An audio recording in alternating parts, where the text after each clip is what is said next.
Sumubo ng international sausage si baklang fake news na may cancer.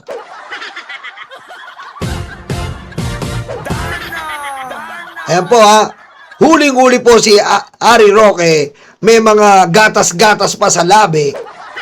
Aray ko. Si Roque po mga kababayan, sumusubo na ng international sausage. Apakalupet. Ang tanong, kaya niya kaya ang jumbo sausage? Kaya mo ba to? Aray ko. Grabe po, no? Wala nang makain, inuna pa ang etits. Mo bang maging safe sa tamang tao? Ito ang dapat mong gawin. First step, second steps, helmet. Sabi nanay ko, hotdog, ang binili mo potlong, tapos nagreklamo nanay ko, nagalit ka? Mga babayan, wala na po makain si Ari Roque, patay gutom na pa yung kupal na yan. Nakikipag-meet up yan sa mga OFW at inihintay po siya na malibre. Ang kapal po ng mukha niyan. Ganyan na po kapatay gutom yan. At ngayon nga po nababas. Sabi nga, nakikikain ka na lang sa OFW, kumakain ka pa ng etits. Aray ko. Diba? Eh, hindi naman pwedeng boyfriend niya yan. Siyempre, kumbaga sa Pilipinas, may 150. Eh, dyan, 150 euro yan. Aray ko. Diba? Kung sa Pilipinas, 150 yan, subo etits. Eh, dyan, putik magkano yan. Diba? 150 euro yan or above. Aba, si Roque wala na makain, ha? Aray ko. Ha?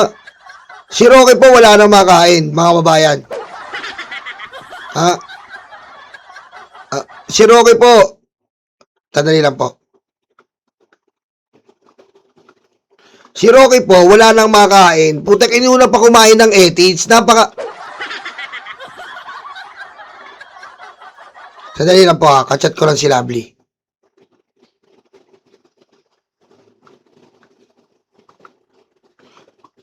Kachat ko lang si Lovely saglit.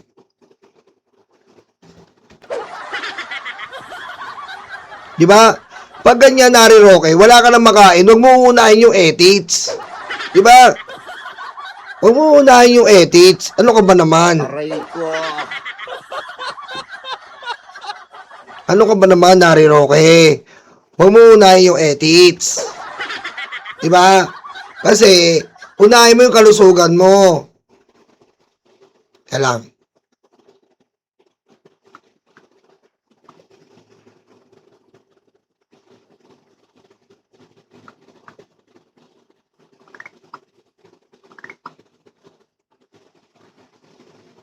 Ayun na.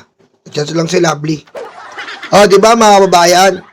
Si Roque masyado na po hindi niya po talaga niya makayanan ng mabuhay nang hindi nakakasubo ng etits. Aray ko. Kaya nga eh. Kaya nga po tayo nagtataka eh. Bakit po nilagay niya widowed? Di ba? Widowed? Ganun, no? Di ba? Ano? Tapos kumakanta pa. Subo! Subo! Etits mo! Etits mo ang kailangan ko! Aray ko. Kaya binabas po siya ngayon ng mga DDS OFW. Ano ba naman yung bakla na yan? Ang libog-libog. Sabi po mga kababayan, ano bang bakla to? Ang libog-libog. Wala na nga makain. Papalibre na sa akin. Kumukuha pa ng... Di ba? Ang libog-libog.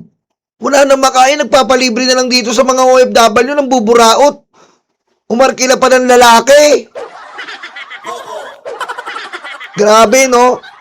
Kaya po, natabangan po sa kanya ang mga ibang OFW. Dahil po, Mami Cheche Buretye, sa bawat birthday at party ng mga Pinay, lagi isang pumupunta si Roqueta. Yan. Huwag kang paloko-loko kay Mami Cheche Buretye. Nasa dahig yan. Nasabi ko tuloy. Sabi ko na tuloy. Sorry, Mami Cheche, Nasabi ko tuloy. Si Mami Cheche Buretye nasa daig. Sa'yo nagbabalita sa akin sa mga ginagawa nyo dyan. Di ba, Mami Cheche? Ayan na. Alam ni Mami Cheche, buraot ka kahit na may birthday, nagpapalibre ka, patay gutom kang baklang may cancer ka. Aray ko.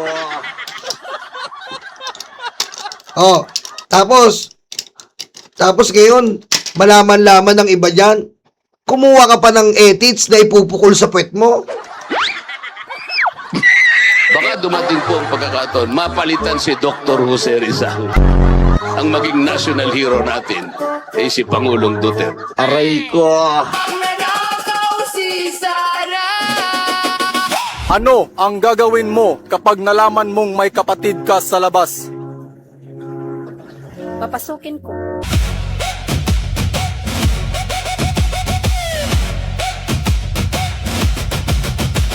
Di ba mga kababayan?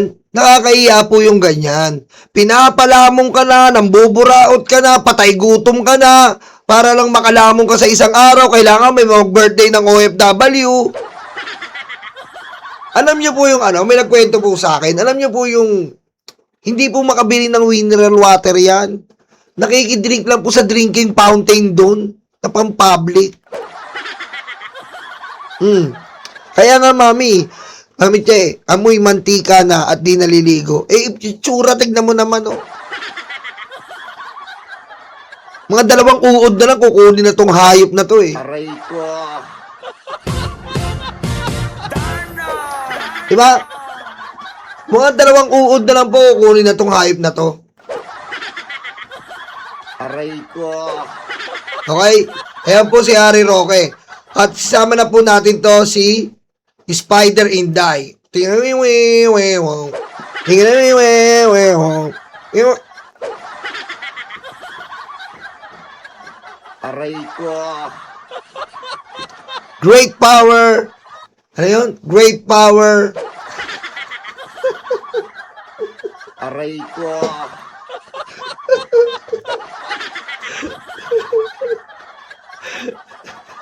Great power have great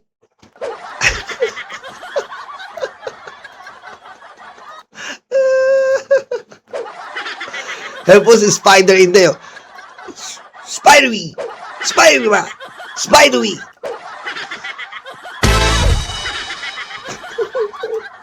Tingnan mo yung X-Men pala yung sinasabi ko. Tingnan mo yung X-Men pala yun. X-Men. Tingnan mo yung X-Men pala yun. X-Men pala yun. Sandali nga, X-Men pala yun. Mali pala. Mali pala yung team song ko. At mga babayan, bilang uumpisahan na po ngayon ng Pinoy Big Brother. Eto po mga kababayan, si Alejandro Pikit. Ayan po mga kababayan, kitang-kita nyo. Housemates, magpakilala kayo, housemates. Ang patay mali siya sa nakupit niya sa confidential funds. Housemate Alejandro Pikit. Kita niyo po. Itsura pa lang talagang nakapikit na. Aray ko. Sino ba? Si Katiting sa pandinig pero kubrador din ng confidential funds. Housemate Pati Ting. Aray ko. Pati Ting, Pati Ting. Yan po si Pati Ting, ha. Katiting sa pandinig, pero kubrador din sa confidential funds. Pati Ting. Ito po.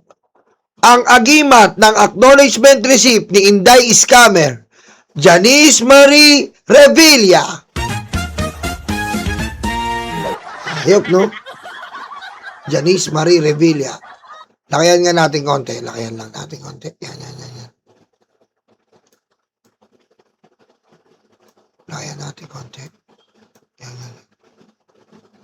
Yan. Janice Marie Revilla. Sino ba? Mahirap na makita sa dilim. Mahirap pa makita sa impeachment trial. Ang dilim. Aray ko. Lupit, no? Hira. Aray ko.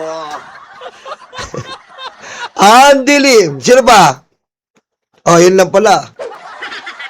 Ayan po mga kababayan, ang bagong batch ng housemate ni Kuya, si Alejandro Piquit, Patty Ting,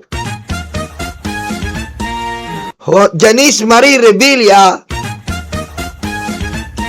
at ang pinakasikat, mahirap na makita sa dilim, mahirap pa makita sa impeachment trial, Andy Lee.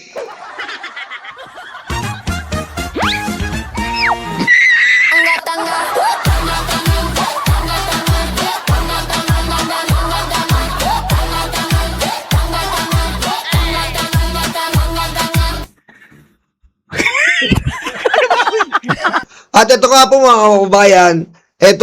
kababayan, talagang meron tayong clear version. Ito po mga kababayan, ito po yung clear version natin ng, ito po mga kababayan, no? Ayan, tingnan nyo po, ito pong bagong Pilipinas na pinamimigay ng DSWD ay nililipat ni Sara Duterte sa paper bag. Ang kapal ng mukha.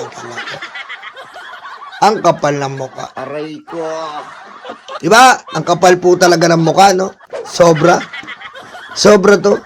Sabi nga nila, pusang ina ka, bangag Sara. Ano to? Confidential eco bag? Aray ko. Ha? Ha? Ano to? Confidential eco bag? DSWD yan. Pati ba naman yan, ninakaw mo? Jeng Potpot, shout out. Joji, M. Cervera, Chloe Zia, Honesto, Chinita ako, shout out. Pero nyo pati itong eco bag, putik, pinalitan nila yung DSWD. Antindi, men. Alam mo yung ayuda yan para sa nasyonal. Para makredit sa'yo at bumuo ang pangalan mo. Aba, antindi po talaga ni mukha ni Sara Duterte. Roel San Pedro, shout out. Viziens, shout out. Lee Pipes. Uy, favorite ko yan Diba? Antindi po, makanakaw lang si Sara. Makanakaw lang para maging mabango siya sa 2028. Akala niya yata aabot pa siya ng 2028. Aray ko. El Matan, Don Joaquin, shout out. Buds Manalo, shout out. Akala yata niya aabot pa sa 2028. Para lang po bumango ang pangalan niya. Abay talagang nagnakaw pa at nilipat sa kanyang mga eco bag. At saka po mga kababayan, mga karayuma, huwag po natin lalagyan ng Office of the Vice President. Hindi mo naman binili yan, pusang ina mo, Sara Duterte, bangag ka. Aray ko. Hindi mo binili yan. At kung magbibigay ka, ba't nakalagay Office of Vice President? King ina mo! Patayin mo si BBM. No joke.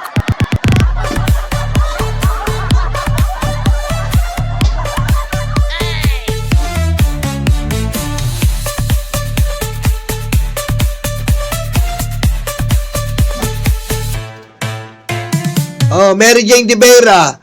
Shout out. Ano sabi ni Your Filipina page? May problema si Sara sa pera. Isa siyang plutomaniac, bipolar, borderline. Ano plutomaniac? Pluto. Meron ba no plutomaniac? Plutomaniac? Aray ko. May ganun ba? May ko narinig yung plutomaniac. Alam ko lang, digong maniac. Alam mo yun, digong maniac. Aray ko. Pulong maniac.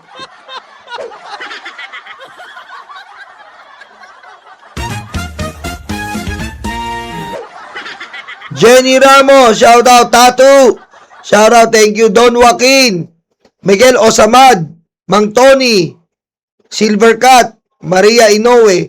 Meron ba nun? Niloloko ko ni Yorpin. Meron ba Pluto Maniac? Meron ba Pluto Maniac? Aray ko. Call a friend, Mga mabayan, tatawagin po natin ang ating kaibigan na si Gemini. Dahil naguguluhan si Nyolo. Hello, Gemini. Magandang araw. Ano ba ibig sabihin ng Pluto Maniac? Umiiyot ba yun? Umiiyot? Umiiyot din ba ang Pluto Maniac?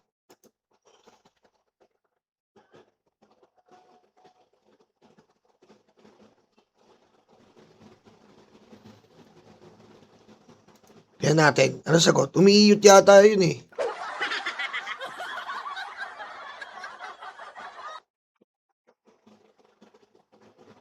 Hoy!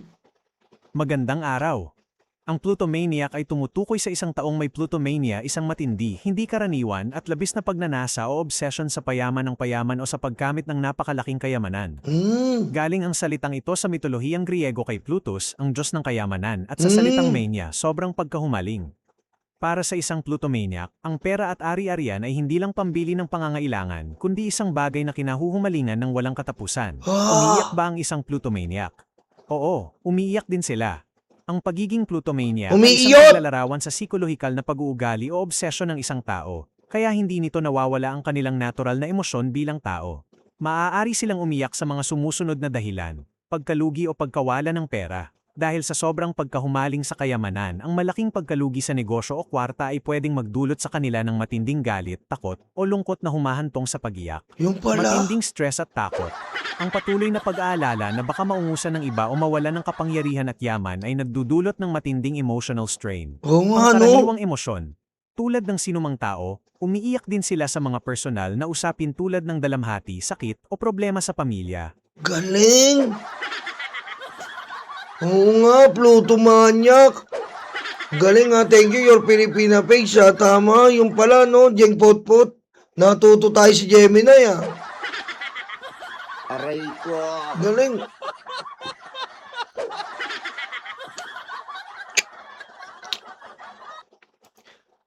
Gemini, sinong presidente ng Pilipinas ang namingger ng katulong? Aray ko. Tanong natin para maniwala tayo. Aray ko. Ito ba mga kababayan, ha? Huwag kayo mga galit, mga DDS. Siyempre, titignan natin. Saan tanong po natin, sinong presidente ang namingger ng katulong? Gemini, sagot. Ito po.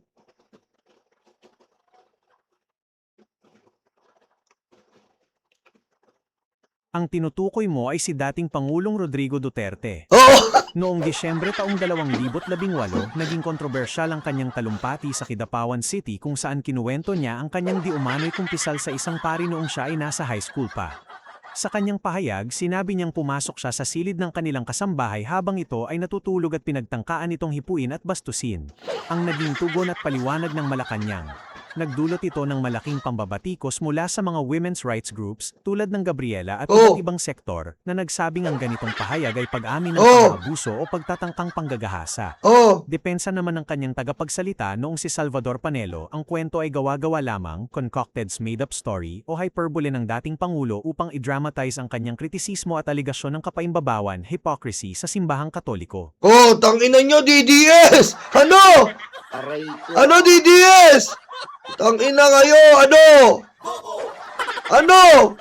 The best, galing mo, Gemini. Ito pa, isa na lang. Gemini, sinong presidente ng Pilipinas ang nagmamariwana at nagpepentanil?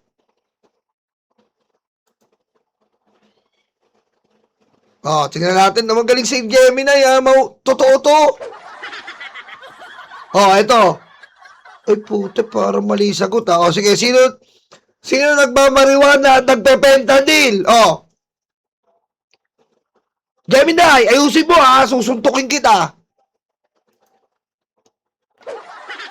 Ang tinutukoy mo sa parehong pagkakataon ay si dating Pangulong Rodrigo Duterte. Tungkol sa marijuana. noong Disyembre taong 2018 sa isang talumpati sa Malacanang matapos ang ASEAN Summit sa Singapore. Sinabi ni Duterte na gumagamit siya ng marijuana para magising at kayanin ang kanyang napakadaming schedules. Kanyang paliwanag, ilang oras matapos ang kanyang talumpati, sinabi niyang biro lang joke ang kanyang pahayag at ginawa lang niya iyon para patawanin ng mga tao. Tungkol sa fentanyl, noong Disyembre taong 2016, inamin mismo ni Duterte sa isang forum na niresetahan at gumamit siya ng fentanyl, isang napakalakas na uri ng painkiller, upang bawasan ang sakit sa kanyang katawan at spinal column matapos magkaroon ng aksidente sa motorsiklo noong siya ay mas bata pa. Kanyang paliwanag, sinabi niyang pinalitan o itinigil ng kanyang doktor ang pagpapadala ng reseta ng malalamang umaabuso na siya sa pag-inom nito nang lumampas sa itinakdang dosage. Muling naging usap-usapan ito noong Enero taong 2024 nang banggitin ito ni Pangulong Ferdinand Marcos Jr. bilang tugon sa mga pambabatikos ni Duterte laban sa kanya.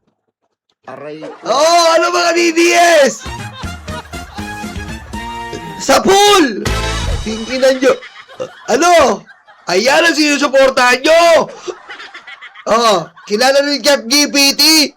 Danny Gemini! Oh! Yan. Kitang-kita nyo, mga kababayan, rinig na rinig nyo. Wala tayong tinuturo. Ha?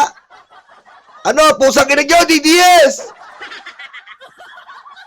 Aray ko. Oh. Ano? I-SS ko po ito, mga kababayan. Oh. I-SS ko at papakita natin sa GDS to. Ayan, ayan, oh. Ang mga nagmamariwana po na presidente ay walang iba kundi si Digong. Oh, mga kababayan, oh. Kilalang kilala ka na, mga kababayan. Kilalang kilala na po. Pwede nating tanungin ang Gemini, nagsasabi siya ng totoo. Hita yun, di kayo naiya, mga DDS. Ang presidente yung sinusuportahan nyo, dinidilaan yung betlog. Aray ko. Ha? Dinidilaan nyo ng betlog. Aray ko. Oh. Yan ang sinasabi sa inyo, mga DDS. Tanga-tanga-tanga kasi kayo. Tanga-tanga. Aray ko. Mamariwana nga ni. Miminger nga ni. Biro mo namiminger, oh. Gemini, sino ang presidenteng namiminger? Namiminger nga ni.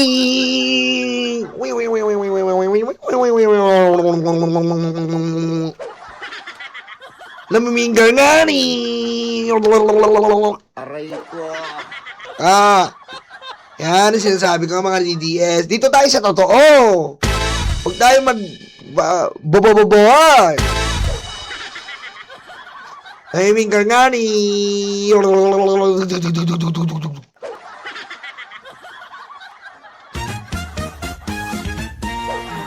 Eto na, mga babayan, dumako na po tayo sa ating 2028. Sino ba to, mga kababayan?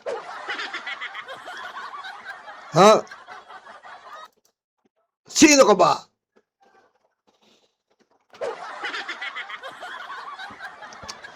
Madami po nagsasabi na ang pambato po ay si John Vic Remulla. Pero ako, hindi po ako naniniwala. Hindi po ako naniniwala, mga kababayan, na si John Vic Remulla ang magiging pambato ng presidente. Ha? Hindi ako naniniwala. Maaari pa, mga kababayan. Maaari pa. Ha? Maaari pa po na gawing pambato ng Pangulo ay si Yorme. Mas malaman pa. Sorry, sabi ko nga po sa inyo, mga kababayan. Libra October, shout out. Ma'am Suwani. Shout out, Ma'am Suwani. Sino pa nandyan? Yung mga bagong dating. Ayan, ayan, shout out sa inyo, Lee Pipe, nabasa na yan. Oh. Isko or Gibo, yan ako naniniwala. Pwede po talaga si Yorme pa. Kasi si Yorme, sa aming pag-uusap po, share ko lang po sa inyo, sa aming pong pag-uusap ni Yorme at ng Bengador, nakikita ko po talaga yung connection ni Yorme kay BBM. Sila po talaga ay magkasangga. Iisa silang layunin na makatulong sa ating taong bayan. At ngayon din nakikita natin kay Yorme. Ngayon, may nagtatanong dito, bakit hindi daw si Trillanes? Si Trillanes po, ayaw talaga. Pero gagawa tayo ng, if ever, may iniisip po kaming paraan para po gumawa ng movement sa pagbabalik po ni Sentry kahit sa Senado. Dahil kailangan po si Sentry sa Senado. Ngayon kay Gibo, posible rin po si Gibo. Pero ako kung papipiliin mo, sa aming analisa, mas lamang na lamang po, mga kababayan, ako, mas lamang na naiisip ko na pipiliin po ay si Yorme. Sa aking pakiwari lang po Sa aking pakiwari. Kasi regarding bentahe po, advantage, regarding bentahe po, si Yorme hindi na po siya virgin. Kumbaga hindi na siya virgin sa presidential election. Diba? Hindi na mahihirapan si BBM. Hindi na mahihirapan si BBM na pagalawin si Yorme. Diba? Hindi na mahihirapan si BBM na pagalawin si Yorme. Si Yorme, alam niya na ang patamaan kung saan dapat tamaan. Alam niya na ang kilite kung saan dapat kilitiin. Alam niyo na ang lagusan kung saan dapat tumagos. Kasi nga may experience na. Diba? Diba? Tama rin si Roelson Pedro. Kasi pag presidente ka, mga kababayan, kailangan dyan hindi lang magaling. Meron ka rin charm. Si Gibo po, seryosong tao eh. Diba? Parang kapag di mo kinausap, di ka kakausapin. Pero inuulit ko po wala tayong problema kung i-endorse po si Gibo. Wala tayong problema. Ang problema lang natin, mga kababayan, kung sino ba talaga ang i-endorse ng ating Pangulo. At ito po, ibinibigay ko lang po ang opinion sa inyo. Ito po, ibinibigay ko pong opinion sa inyo dahil po, ako naniniwala ako na hindi pwedeng hindi piliin si Yorme. Kasi po si Yorme po ay talagang kilala. Kilala po ng ating Pangulong Bongbong Marcos at matagal na po na kaibigan ng ating Pangulong Marcos. Ngayon, regarding naman kay Yorme, kung siya mismo, para sa akin naman, para sa akin naman po ay hindi po imposible. At si Yorme, kahit ganyan naman yan, masabi natin may ibubuga naman eh. May ibubuga naman. Hindi ko po pinopromote si Yorme Hindi ko po pinopromote. Hindi ko po pinopromote. Kumbaga, wala pong, na naman sabihin na, uudyok. Oy, baka magalit kayo Ito lang po ay opinion. Ito lang po ay opinion. Nang sasabihin natin, ito pong opinion na to ay sa ating pakiwari. Sa ating pakiwari. Si Lacson po hindi na. Si Lacson po kasi ay matanda na masyado at hindi niya na raw tatahakin. Last hura na nila ni Tito Soto. Hindi na sila mag-aano. Pwede si Gibo, matalino at may depth, kaya lang hindi malakas sa masa. Diyan lamang si Yorme. Si Yorme kasi malakas sa masa. Ito po kasi ang problema Kapag ang isang politiko, lalo na presidente, tatargetin mo masa Diyan ang lakas ni Erap. Tignan niyo po si Erap, kahit kurakot na, nasa puso ng masa, andun yung boto Diba?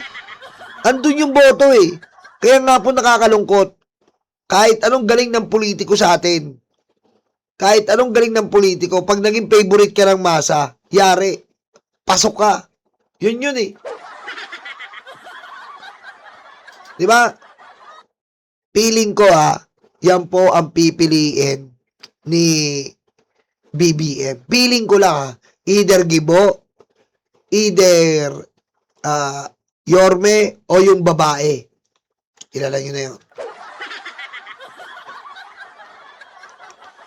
Kilala nyo na yun. Kaso, etong babae, mga babayan, ito pong babae, parang ayaw niya talagang tumakbo. Ito pong babae, parang ayaw niya po talagang tumakbo. Ngayon, nag-aalangan po talaga si Uncle. Nag-aalangan si Uncle na tawag dito, nag-aalangan si Uncle BBM na baka naman, alam mo yon, baka naman kapusin sa timeline o kapusin sa oras at pinipilit lang natin ang ayaw naman talaga. Di ba? Pero nakalinya po, ha? Ano binuksan mo? Sa labas? Sa aso.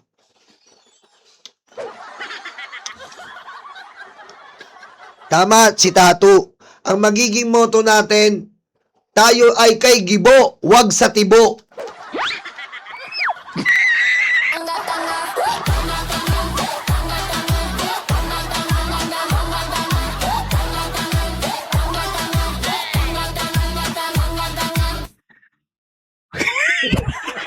Ba?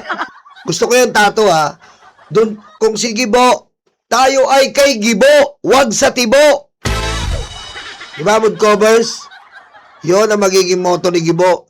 Kay Gibo, wag sa Tibo. Aray ko. Diba? O kaya, kung si Isko naman, kasi mas madali. Kay Isko, wag sa Tibo. Aray ko. Diba? O, yun. Yan po ang ating magiging motto. Kaso si Lenny po, ilang beses na kinakausap, parang ayaw po talaga. Ilang beses po kinakausap. Actually, first draft pick siya ni BBM. First choice siya ni BBM. First choice po si Lenny. Kaya nga po nakakatawa tong ibang dilawan tsaka kakamping na inaaway kami. Kaya nga po may hugot kami. Na tanang tinitira nyo si BBM. Baka pag nalaman nyo yung pipiliin ni BBM, sabihin nyo, salamat BBM. Ngayon, syempre, meron po kasi yung after. Alam nyo yon? Meron po kasi yung after. Ano yung after nyo, lo? Yung after nyo, ano ba yung after? Yung after po ng presidency ni BBM. Kasi po, kung si Sara po ang mananalo, titirahin ni Sara yan si BBM. Kahit walang kaso, kakasuhan niya. Kahit walang babawi. Pero kung si Isko po talaga, kung si Isko matalino, kung si Isko marunong mag-manage, kung si Isko may initiative. Ganon din kay Gibo. Diba? Ganon din po kay Gibo. Kaso nga po, ang problema natin kay Gibo, wala pong charm. Tama! Ang galing ni Libre October. Yun nga ang gusto ko yung punto. Kapag si Isko, may continuity. Yun po ang isa natin iisipin. Yung continuity. With charm. Diba? Ayun po ang problema natin. Si BBM naman may charm na talaga yun. Marcos yan. Pangalan pala, Plido, Marcos eh. Diba? Ngayon, si Idol Rapi Tulfo, malaman din natin. Sabi ko sa inyo noong nakaraan, pinagbibintangan na po ako. Nakaraan. Sabi nakaraan, bayadan ka ni Rapi Tulfo. Mga kababayan, mga karayuma, tayo po ay nagkukumpara lang. Kumpara lang. Wala pa naman to eh. Nagkukumpara lang tayo. Huwag kayong masyadong high blood. Diba? And in the end of the day, mga karayuma, kayo ang mamimili. Hindi naman kami mamimili eh.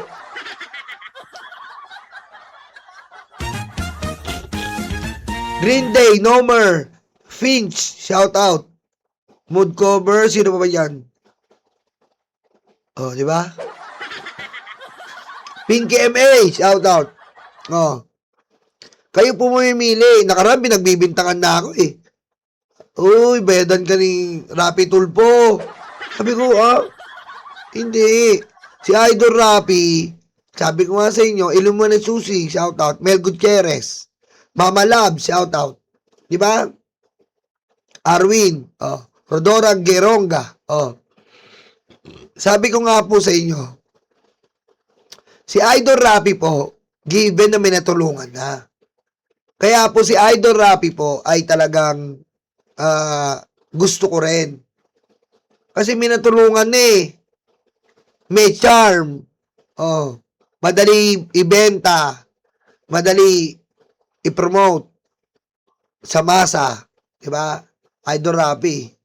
Yun lang po. Kung si BBBM pipiliin si Gibo, mahihirapan. Mahihirapan po. Mahihirapan po pagkalaban niya si Idol Rapi. Mahihirapan. Mahihirapan. Pero kung Sara Gibo, meron pong panalo yan si Gibo. Pero pag Sara Gibo, mananalo pa yan si Gibo, promise. Wala na si Sara, si Rana po yan. Di ba?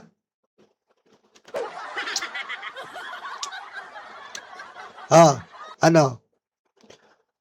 Kaya, nga naguguluhan na ako sa Ridel.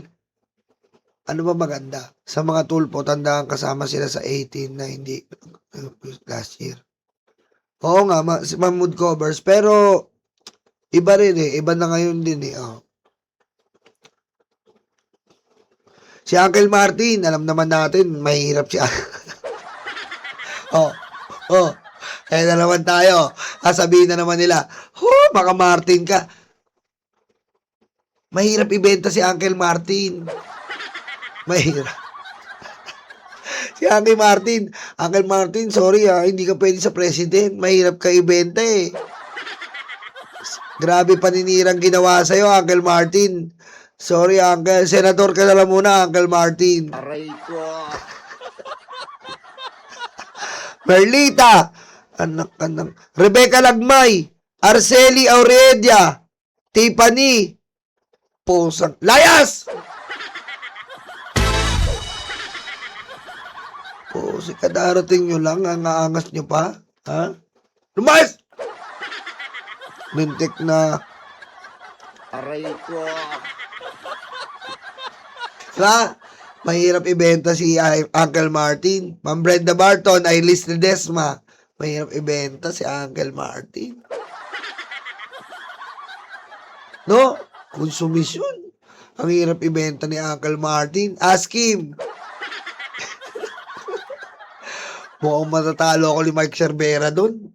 Hindi ko maibenta si Uncle Martin. Aray ko.